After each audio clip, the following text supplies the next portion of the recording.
Hi,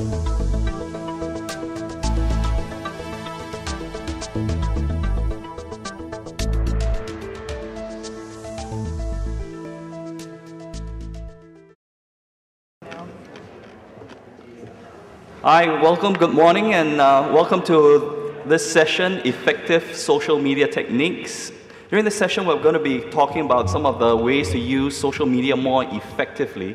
And I've invited an expert panel of social media specialists to share some of their experiences, some of the techniques, as well as some case studies to get more mileage out of your social media efforts.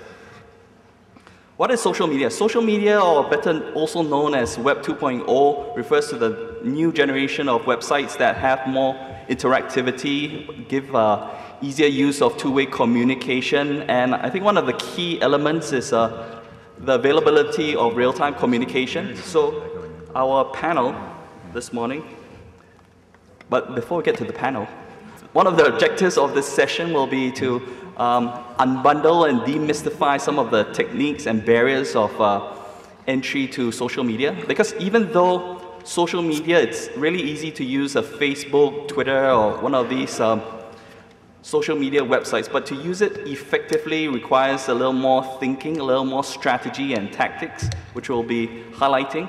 At the end of the session, if we have time, we'll be also going to a question and answer session. So if you have any questions that arise, could you write them down and head up to the microphone at the end of the session, and our specialists will answer them. First, introducing our panel, we have Rebecca Kelly, who's Director of Social Media at 10E20.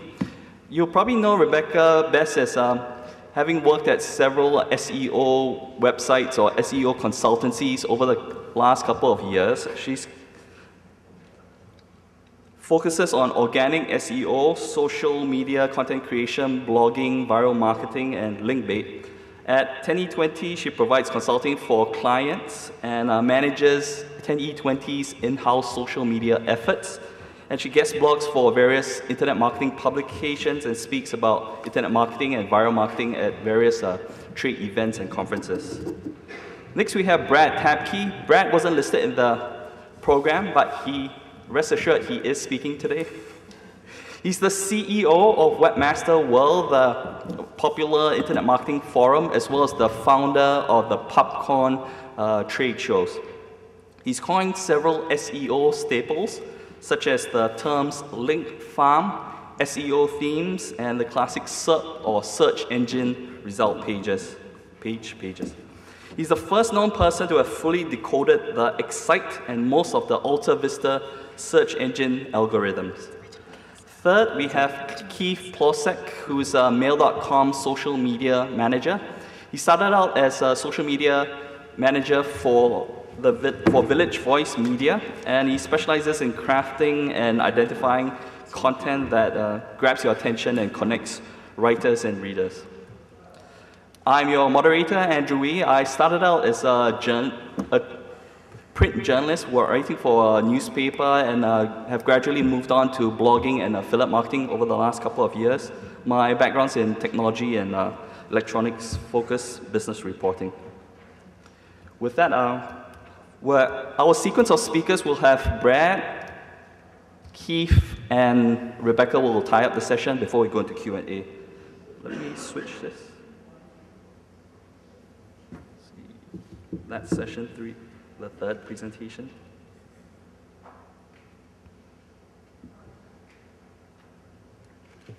With that, Brad Tabke. Thanks, Andrew. How many of you have heard of PubCon before, what we do? Okay. How many have heard of WebmasterWorld? Okay, cool. So not everybody kind of has a clue who I am. I'm going to talk a little bit today about how we have changed our marketing efforts dramatically in the last couple of years. We saw a few things going on Twitter, and we kind of went to an all Twitter all the time strategy here a year ago, and I'm going to talk about us kind of as a case study and how we promoted and marketed the conference through Twitter. Kind of a little bit of background. We spent a lot of money on PPC ads over about a 4-year period. We did everything right We know who all the right people are in PPC to go to. We farmed it out to a couple of agencies. We farmed it out to a couple of individuals. We did everything we thought we needed to do. And after 4 years, we had 0 trackable results. From all our research, we kind of came to the conclusion that people don't spend over $1,000 to come to a conference based on a PPC ad. They generally do it based on a recommendation or of a trusted friend. Those two came back time and time again, recommendation and trust. So we kind of give up on PPC ads, obviously. We knew after we'd spent about $1,000 that it wasn't working, but it was about a $64,000 education to convince us that it wasn't really working. So other than that, traditional marketing, email marketing, we did lots of direct mail pieces, bought lots of ads on websites, and we know it worked. People used coupon codes. They came to the show. We had signups based around our marketing campaigns. People used them a lot like a save the date type of reminder with our ads. Late 2008 into September, the financial stuff starts coming down. Stock market crashes, the banking crisis happens. We're about 45 days out from the election. We were about 45 days out from our big conference here in Vegas. We were right in the middle of our big build. People in our space choose into a conference about 30 to 60 days out. So we had this good ramp going on, we had signups going, and then the financial stuff came down, and signups didn't slow down, they just flat stopped. There was a 2-week period we didn't have any sales to the conference whatsoever. We'd been going on 20 to 50 sales per day for weeks. It was a bit of an eye-opener. We not only stopped signups, we actually went backwards a little bit. We had quite a few cancels for the first time in our history. We'd never had cancels that far out to the conference before. So we had kind of a little, I guess, company meeting. I call it our come to Jesus moment, where we sat down and reevaluated everything. We reevaluated the way we had marketed the conference, presented it. It was kind of a hard realization to realize we had a problem with marketing. I mean, here we are at a marketing conference and we have a problem with marketing. It was a bit humbling, but we came to the conclusion we didn't like what we were doing. We weren't reaching the people we needed to reach to get into the conversations we wanted to get into in the marketplace. So we took a hard look at Twitter and the way we'd been playing Twitter. Obviously, it was growing hard in 2008. That was the famous year Zuckerberg and Sarah Lacey had their interview down at South by Southwest when Twitter started to explode. We realized that tweeting was around a conference was more of a media event. It was a broadcast event. So we stopped thinking of Twitter in terms of blogging and started thinking in terms of more like media. It's more like a radio address or a TV address than it is a blogging. Blogs are more newspaper and magazines. So once we started to do this, we started realizing we can get into new conversations. We can get into trusted conversations with the people who come to our conference. We can reach their friends. Basically, we were going to do that through retweeting. So we kind of scrapped everything and started over. We spent no money on marketing in 2009, not a dollar. Let's just jump to the bottom line. Did our Twitter strategy work? Last year, our attendance was up 30%, and pretty much what was down year last year. Every major tech conference was down. South by Southwest was down almost 50%. CES was down 30 to 40%. The only conference in our space that was up last year, does anybody know? Affiliate Summit. It was the only one that increased last year. So we felt really happy about it. Our income was up 40% year over year and about 15% from our peak year in 2007. So we were quite happy with the results. Basically what we did was we went after retweets and influential retweets. We wanted to get into these markets. We wanted people to recommend us on Twitter by following us with our posts to our blog links to quality information. So the way it works is, say I have 26,000 followers. My 26,000 followers have a total of 22 million followers, which works out to be about 1.1 million unique people. We think of that as kind of our maximum potential audience reach. Let me talk about specifically. I've worked with a lot of people over the last year on Twitter, quite a few people on the recommended list. We targeted some people on the recommended list to work with them, and we found a lot of them didn't actually understand how Twitter worked. They didn't understand specifically how retweets work. So let's talk a minute just about retweet specifics and how you should tweet. Always leave enough space on the front of your tweets for somebody to retweet you. If you have an extra space at the end, throw in a hashtag. Remember, retweets get you into new followers in front of your followers, but a hashtag gets you into an entirely new audience, such as using the Affiliate Summit hashtag here is going to get you in front of the entire audience that is watching Twitter here at the conference. Don't ever start a retweet with an @ People think they're personal replies. And try to respect the tweet and keep it original when you retweet people, because you want them to retweet you in a quality way. You don't ever want to use the @foobar. It's called tweet poaching. Here's an example of tweet poaching. Somebody posted free food at 7-Eleven. Guy comes along, retweets him using the via format. Then somebody comes along and retweets him. Finally, by the 4th tweet, you have retweet Tom and Jim, and they drop the via at the end. Now, there's a couple very large people out there with huge followerships that are using this, and it's almost suspect the way they're using it. It's kind of catching on in the tech realm. So if you don't want people to do this to you, don't do it to them. Let's see.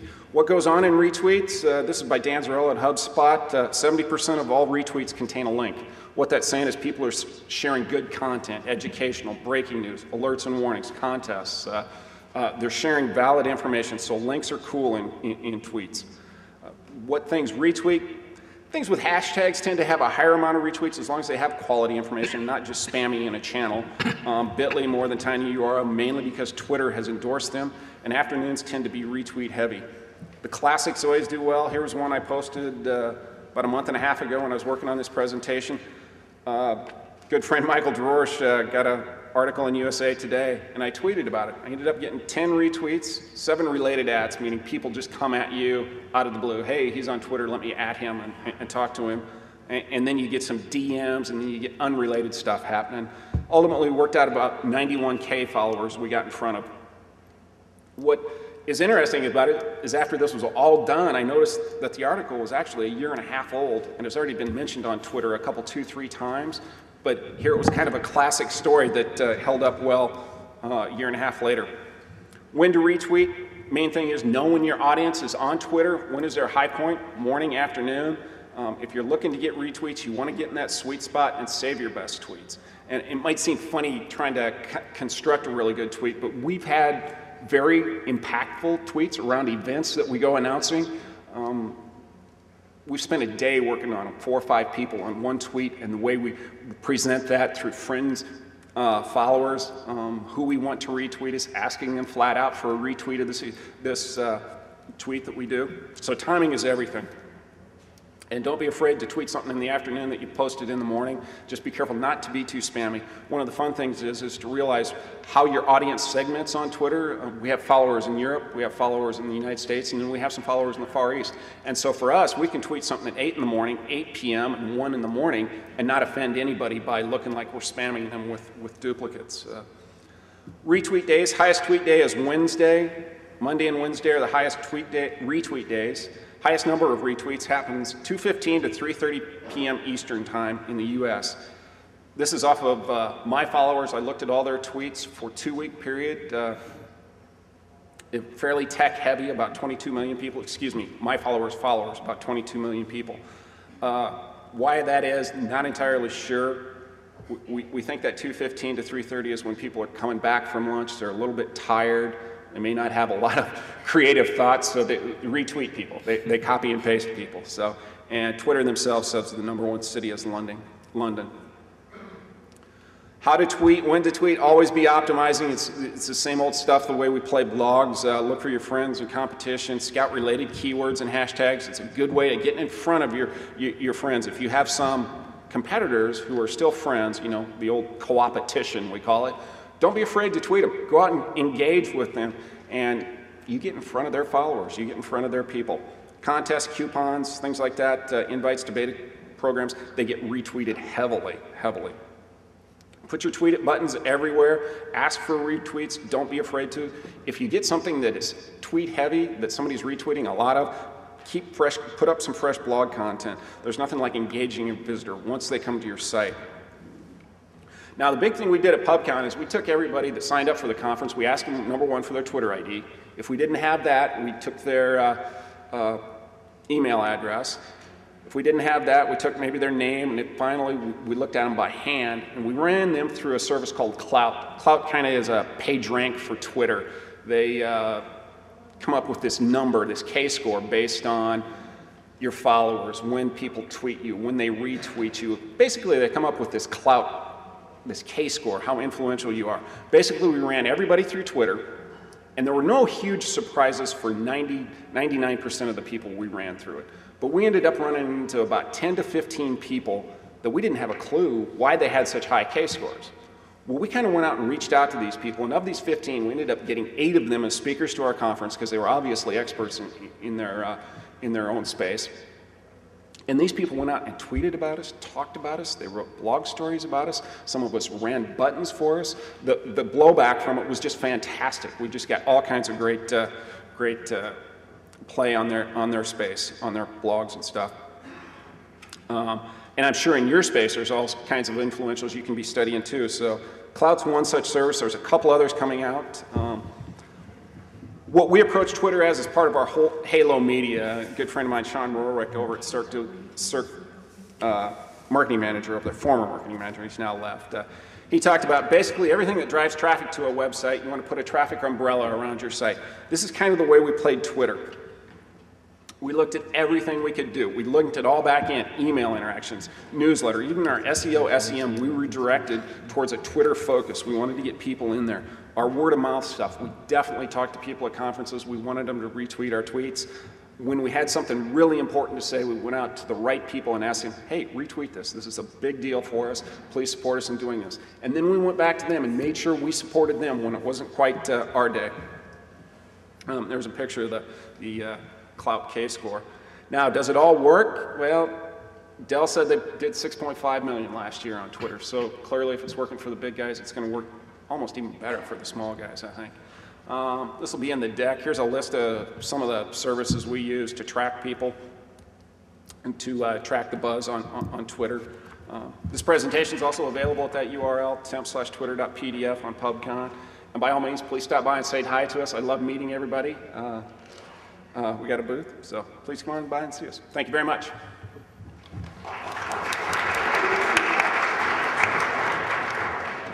Thanks, Brett. I'm wondering how many of you are familiar with Mail.com or heard of it? Mail.com's an email service provider, but what you might not know is that they have quite an extensive content creation strategy that's powering the company as well. So we've invited the social media manager, Keith Plosek, to talk about some of their the social media and content creation initiatives. So please welcome Keith Plosek.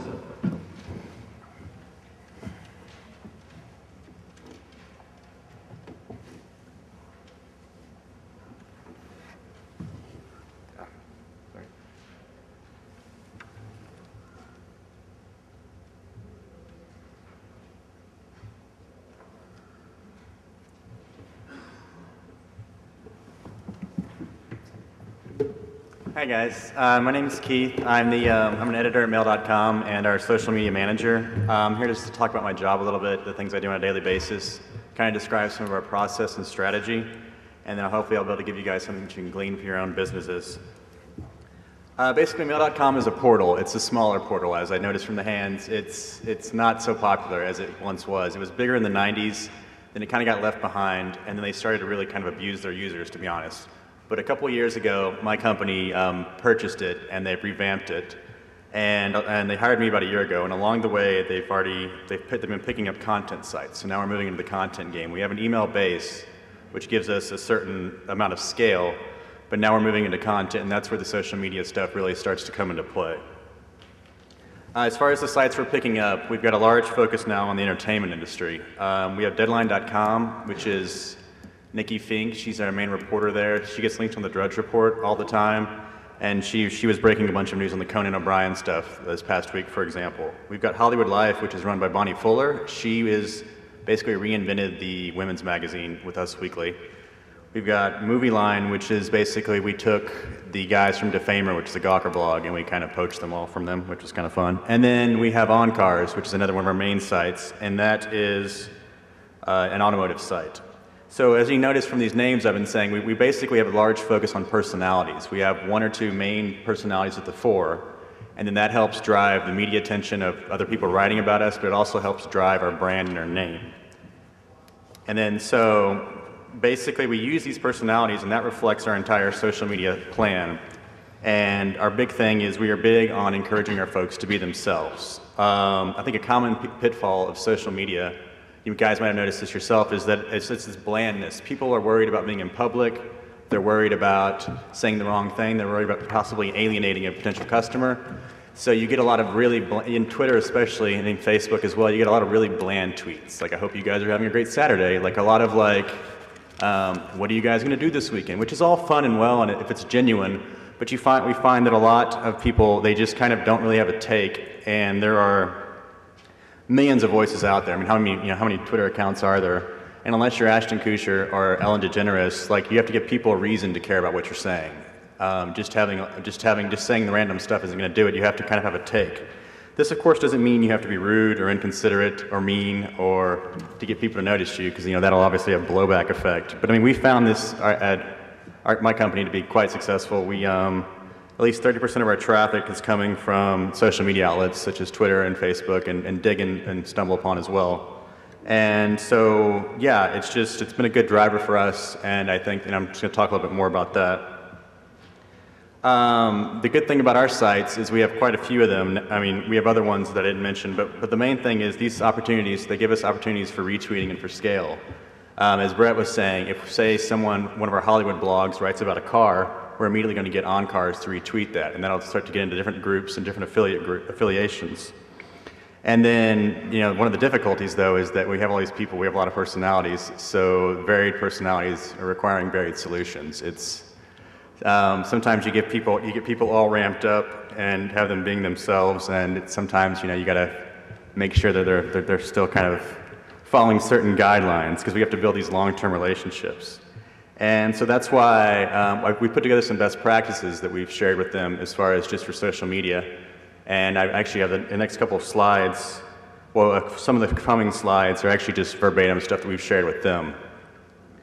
So here's the slide that the early 20s, we have a lot of early 20s something, which is why this slide exists. And they probably need the most advice. But ultimately, the key rule, I think, is to be nice. I mean, I touched on this before, but everything flows from that. Like, if you're just a talker and not a listener, then you're not going to get much uptake. No one's going to really get into your links. No one's really going to care about what you're saying. Because ultimately, you are trying to get them to click your links. Like, let's be honest here. But if you're being rude, if you're taking and not giving, if you're not actually retweeting, if you're not engaging with your audience, unless you're Guy Kawasaki, like, you can't just keep throwing them your own stuff all the time. Sooner or later, you just start to get attrition, and no one really cares what you're saying anymore. It's like the person at the party who won't shut up. So that's why you shouldn't just post links to your own stuff, and that gets into variety being key. And then also, just as far as going back to the personality, we found that, we've done studies, and we actually do have a couple of our sites do use like automated feeds. We do have those mixed in. We have Twitter feed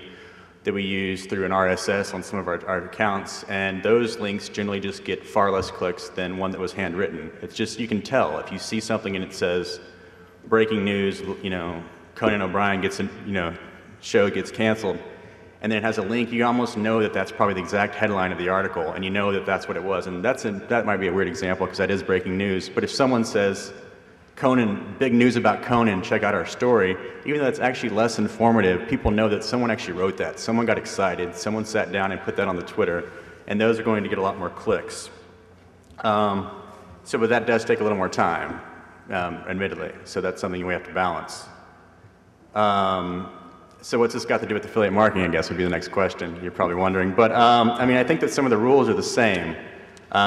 Quick tricks, just using bots, feeds, automated, it will get you traffic, but as far as conversions, and conversions for you guys would be people actually clicking our ads and clicking our links, because we're a content shop. We found that just a little extra effort does get quality traffic. And the personalities, going back to that point, they do help drive engagement. A lot of it's just the wording, like just the way, I just made up a fake example for Avatar, which I actually did like. But it just shows that, just little things, instead of being safe, because if someone might be worried about pissing someone else off, they would just ask a really open-ended question. But if you actually offer slightly a little bit of an opinion and you ask a question, you're going to get people arguing with you, you're going to get people talking with you, you're just going to get all kinds of fun. And then another way that I think that all these content lessons, of course, help is in terms of link bait. And link bait is pretty much designed for social media and inbound links, so I think it's pretty relevant to the discussion. And link bait, for those of you who haven't heard the word 1,000 times before, It just refers basically to the posting of content to get inbound links, which helps you get SEO, and then also just for the pure mass of traffic, just to get people there. And these are the kind of things. This is good quality content. And I just found this one online. This isn't not pimping my own stuff, I promise. But this is. It's just basically, this is the stuff that does well on social media. This is the stuff that people link to. This is the stuff people talk about. This is the stuff that, and then you can run your ad. We can run ads. You can do whatever you want on the side once you get them there. But this is the stuff that draws people in.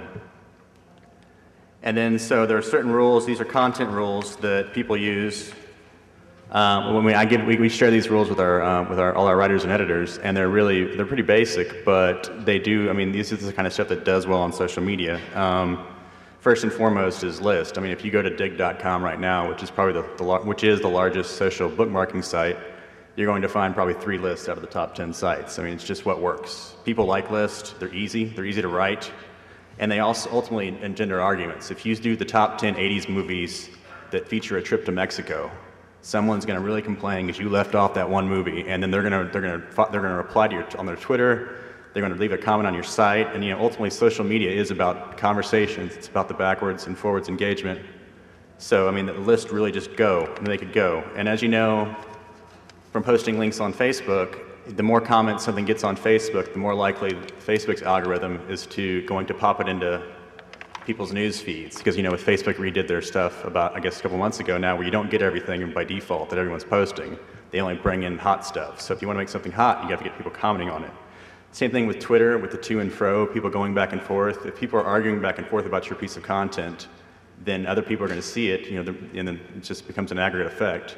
And then especially for your social bookmarking again, your Dig, your Reddits, your StumbleUpons, your Mixes, all these sites that, all the way down, their algorithms, they like stories that have comments. I mean, their algorithms are ultimately secret, but you do know that the more people are engaged with the story, that pretty much tells the computer's mind that this is a good story, and I should probably elevate that, and that gets you the links, that gets you the attention, that gets you everything you need. And then the same thing pretty much goes for charts and graphs. List basically, the lesson behind lists is people don't like to read very much, and they like it all boiled down. So like a chart or a graph is like more listy than a list. And if you look at popular sites, I mean Mint.com did it really well with all these charts and graphs they did recently, as well as like Visual Economics, and even like Holy Taco, even like comedy sites do it well. So I mean, everyone likes a graph, and everyone likes. I mean, this is why we do PowerPoint decks, right? It's because people like to look at stuff. So those are also just really good things for driving content and driving eyeballs. So, I mean, summing up, I guess, the real lesson we give to everyone, I don't know if it's a lesson, but the real message we give to everyone at our sites, and it's worked for us, and I think it works, it's just to be yourself. I mean, if you happen to be a raging madman with anger issues, then, that's probably your own personal problem that you probably have to take care of. You might want to not be yourself then, but as far as, I think that it's better to be you might occasionally piss off or lose a follower or two, but the engagement you get with your other followers, I think it's just going to add up, and it's just all in all really well, it's going to work. And these are, my deck is not online, but if you give me your card after the thing, I'll definitely be happy to email it to you. This is our list of our personalities. And then here's me. I'll be around all week, so we're also, actually Mail.com is always also looking for e-commerce opportunities, so come on up and say hello. Thanks so much.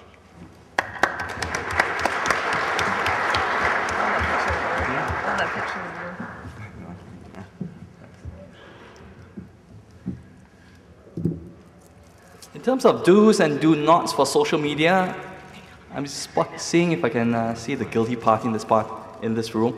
There was an affiliate manager who thought it was a really brilliant idea to send out tweets about every digital camera in their inventory, in their 437 digital camera inventory, spaced a minute apart, so you had about 400 tweets going out. And for those of us who were following them, it wasn't a very interesting or engaging experience. To talk more about the do's and do nots of social media, we have Rebecca Kelly.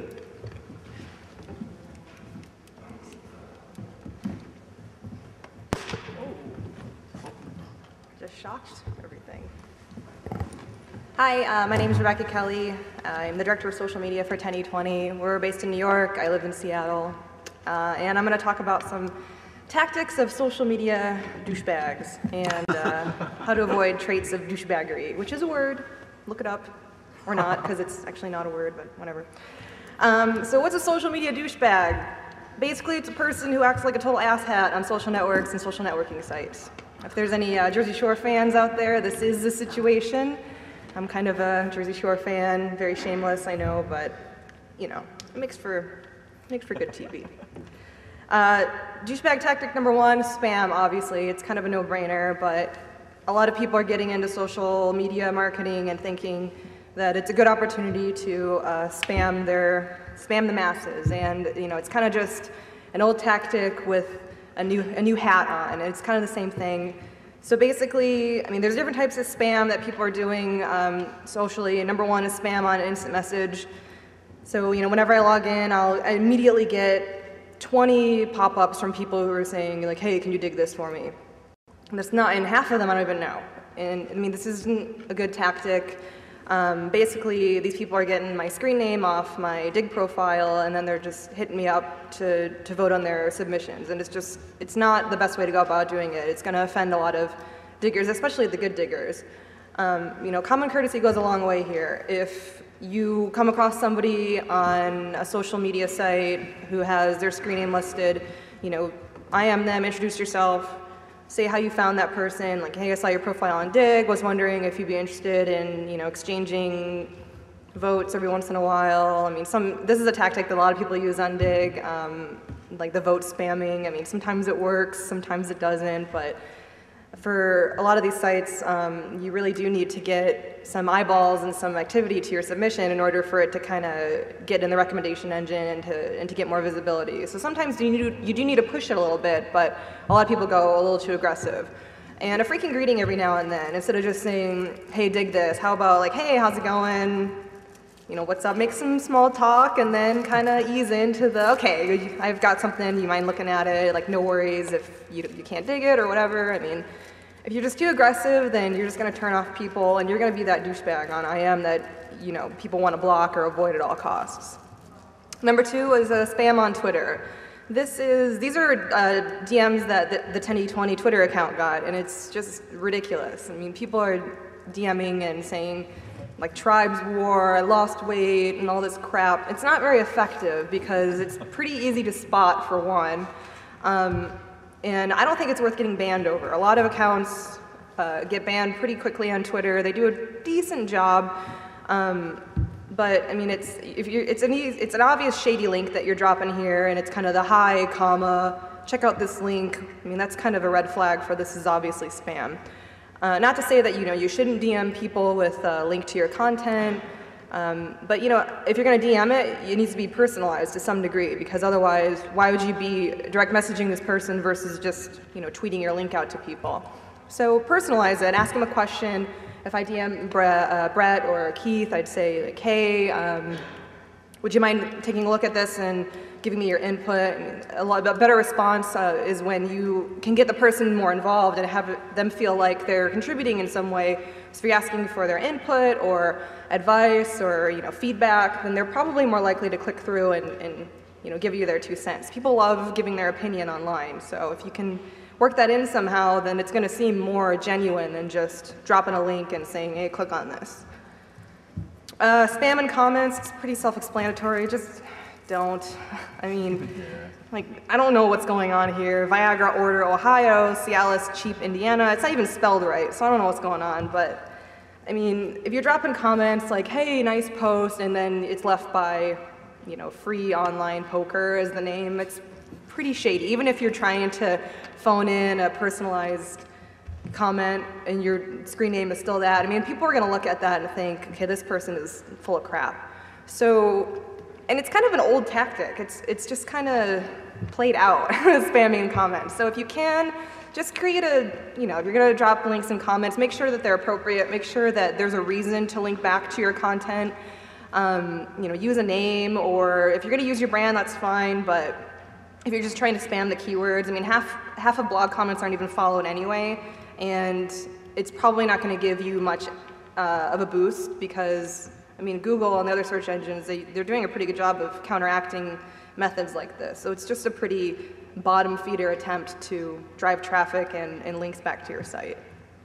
Tactic number 2 is aggressive self-promotion. I actually wrote a post about this last week. I pinged our audience, our followers on Twitter from our main account and asked, like, what's a big social media douchebag tactic? And the overwhelming response was aggressive self-promotion.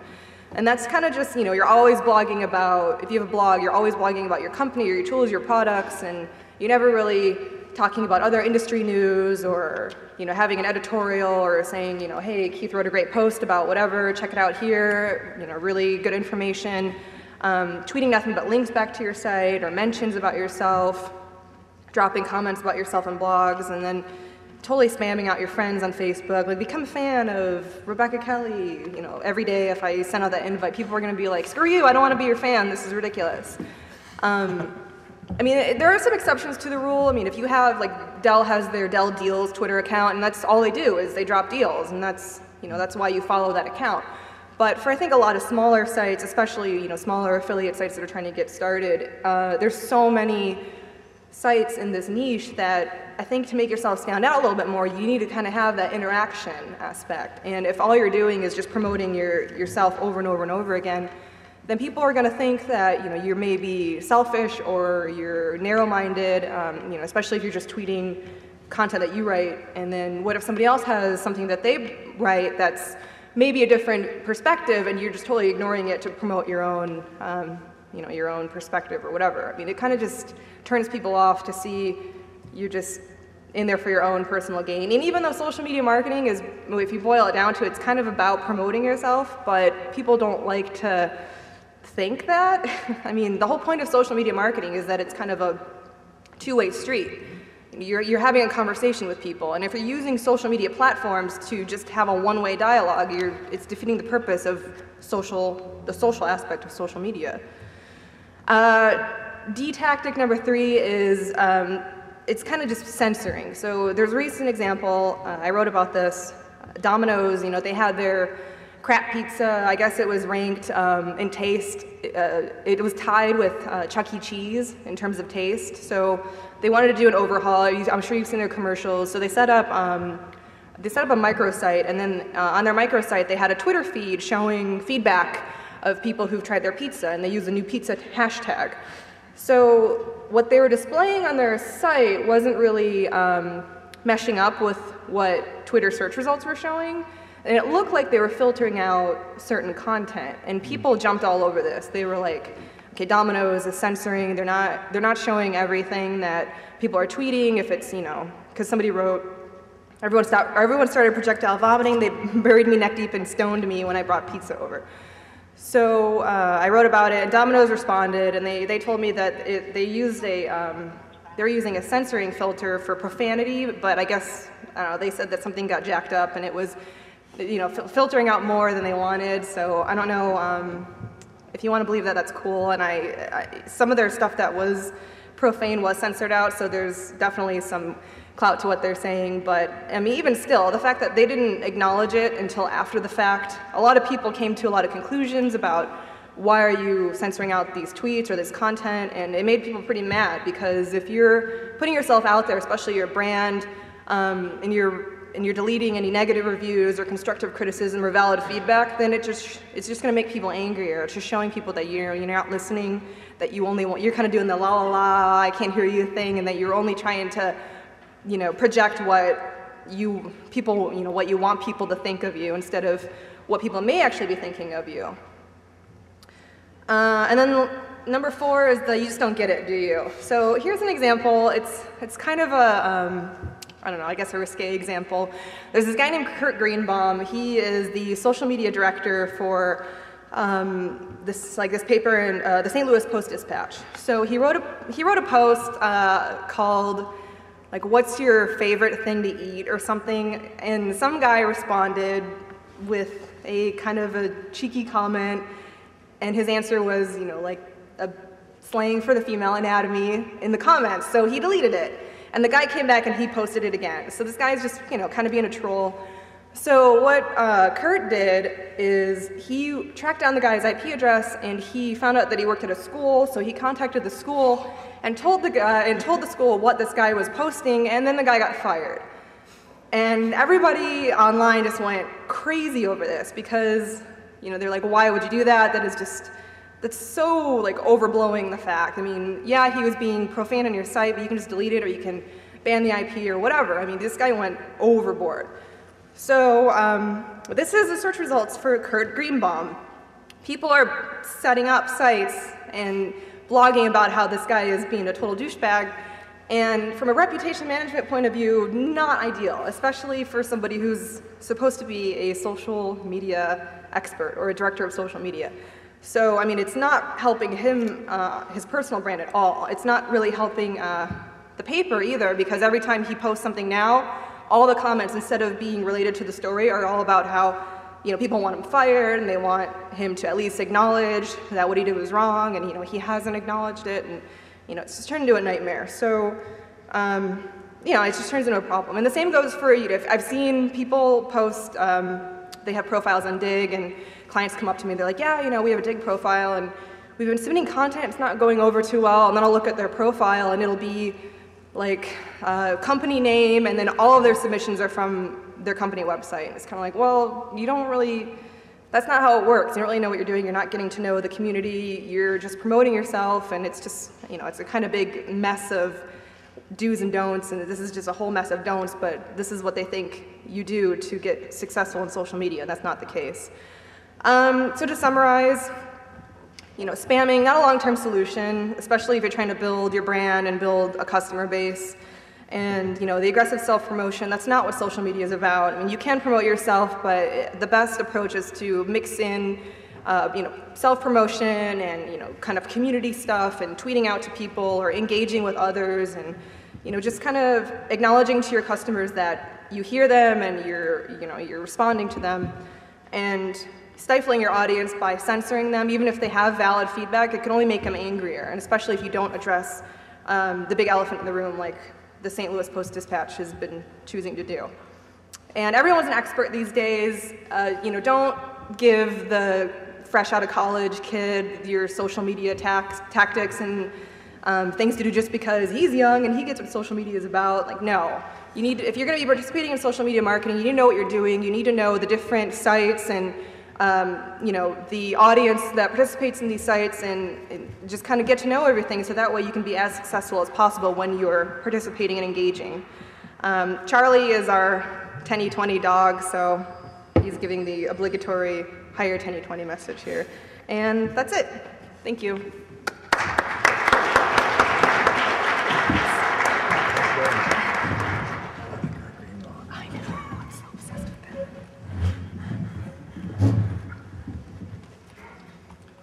We've got time for questions and answers, so if you have any queries on enhancing or starting up your social media efforts, you can approach the microphone at the center of the aisle after it's been turned on. Sure.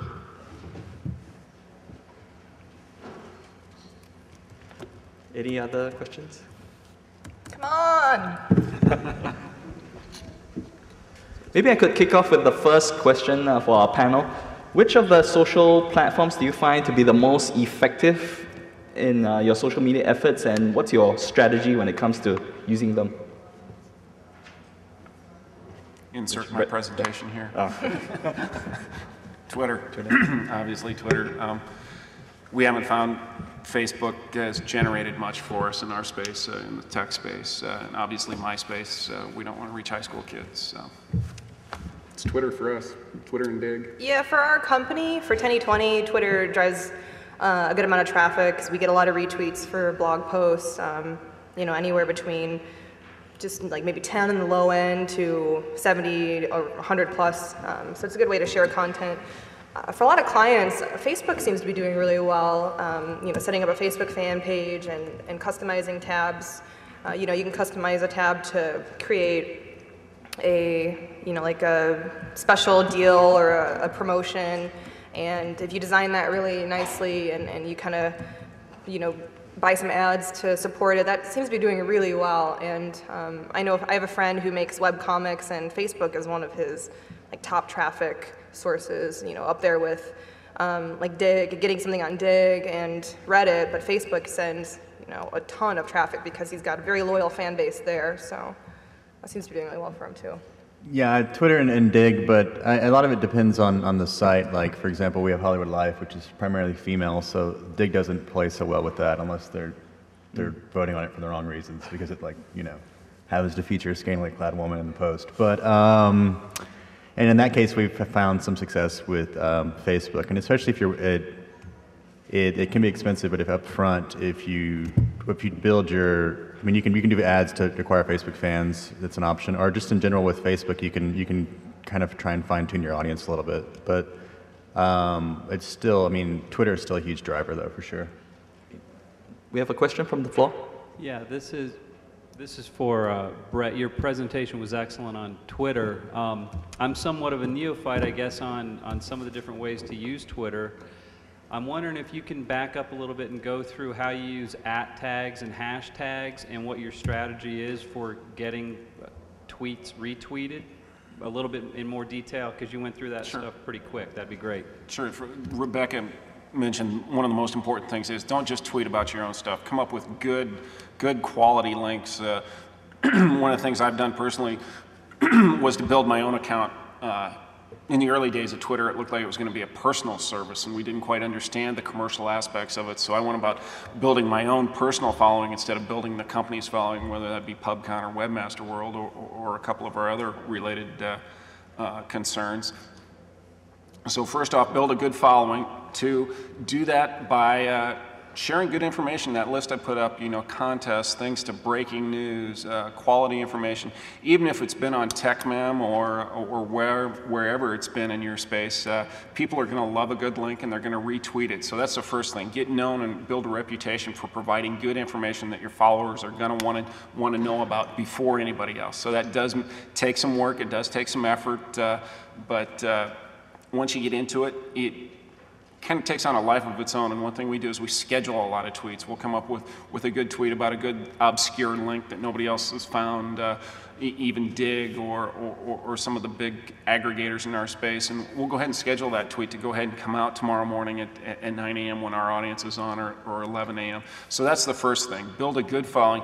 Then when you do share your own quality stuff, it has so much more credibility behind it when you're going to your own content, your own blog posts, when it really counts.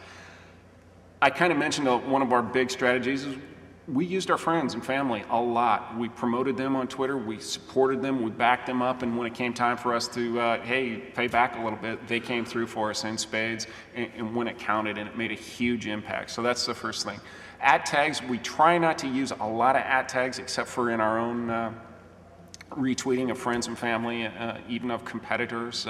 We surprisingly retweet a lot of competitors. Strangely, it's in off hours, 2, 3 in the morning, but we do tweet a lot of competitor stuff, retweet it when it's quality stuff, especially if it's going to a third party, not about necessarily their own stuff. So it doesn't hurt to interact with your competitors a lot, so we do that quite often.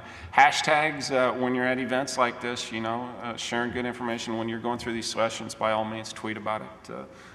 You're getting in front of an entirely new audience that you may never have been in front of before, even if the affiliate space is your space. Because there's all this crowd here, but there's also a huge crowd following along at home that wish they could be here. So that's how you reach new people. Oh, another little tip with the @ sign. If I tweet @Brett Tabke, and I start my tweet like that, then only people who are following Brett and me will be able to see that. Not all of our followers, if people are just following me and not Brett, they're not going to see that tweet. So if you're responding to somebody but you want everybody to see it, you need to put something before that @ symbol, like a period or like hey, comma, @Brett Tabke, and that way more people will see it than if you were just to start it that way. It's kind of a little trick that a lot of people don't know, but it's a good tactic. I can see why Brett retweeted my tweet at 2 a.m. now. Just kidding. Go ahead. Hi, my name is Brad Goss. Quick question for all of you.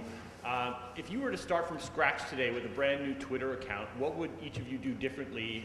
What mistakes maybe have you made in the past that you wouldn't repeat? That's a good question. Well, for me, You're all as perfect? As I said earlier, I wouldn't build my own personal following under my own personal account. I'd definitely go for the commercial accounts and engage people that way.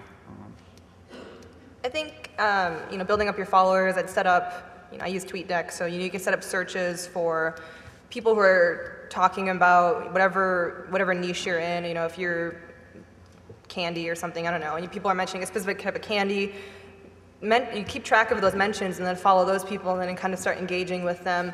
I don't really think it's necessarily a numbers game. A lot of people are obsessed with getting like hundreds of thousands of followers, but a lot of these are automated accounts, so it's not going to do you a whole lot of good. It's kind of more of a qualitative Twitter build than a quantitative. So that way when you do spread your messaging, you're reaching more of a relevant audience. So yeah, I would just start building and building a more relevant audience. When I first started, I joined kind of late to the game and everybody was pressuring me to join. So when I finally joined Twitter, I had like an inbox full of followers. That's not the normal case. I got pretty lucky, but if I were starting from scratch, I would definitely try and follow more of the influential people in my industry and also just keep track of mentions and engage with those people too.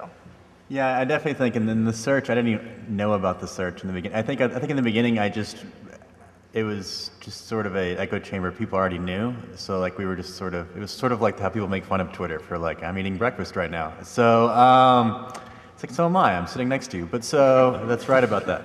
But so yeah, I think I would I'd definitely just search for stuff that interests you and follow them. And then, yeah, I didn't really just follow enough people in the beginning, I don't think. I don't know what the deal was. I don't know if I was trying to seem cool and keep one number higher than the other one or something, but ultimately, who cares? So yeah, I would follow more people, I think, yeah, for sure. I'm going to round up this session with a question about Twitter applications. Rebecca mentioned TweetDeck, so maybe starting off with Keith, what are the Twitter applications, API apps, third-party apps that you use? And do you use analytics like Grader or Cloud or any of them? And how valid do you feel that the data is? I'm going to start using Cloud thanks to Brett, but I used to use TweetDeck, but I've been using Hootsuite lately. It's not. I just kind of switched one day.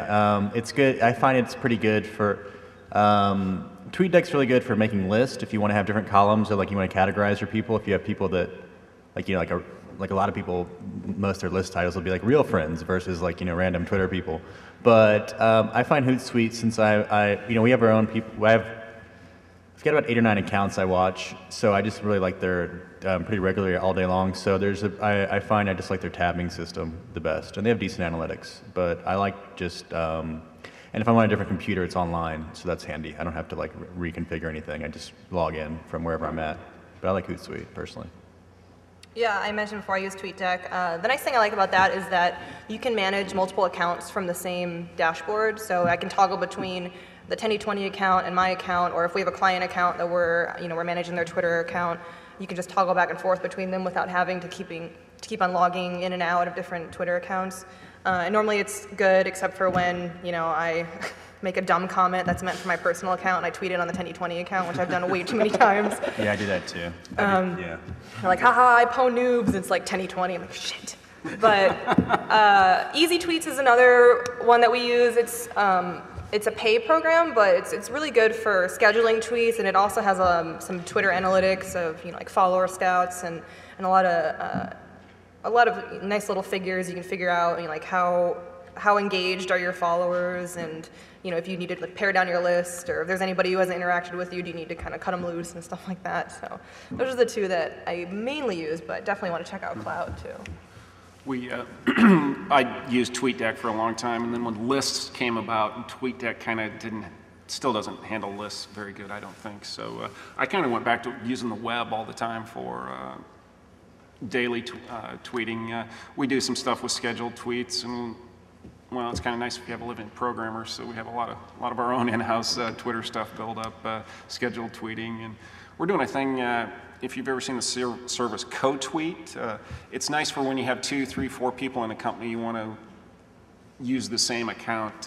It tags a little number onto the end, like a number 1 or a number EL, whatever their initials, who that tweet was by, and then you can see in the background who actually tweeted that among the company. We're going to try that service fairly heavily in the coming years. So other than that, that's about it. And cloud, of course. And so. Thanks for your feedback, guys. Could you join me in giving a round of applause to our panelists?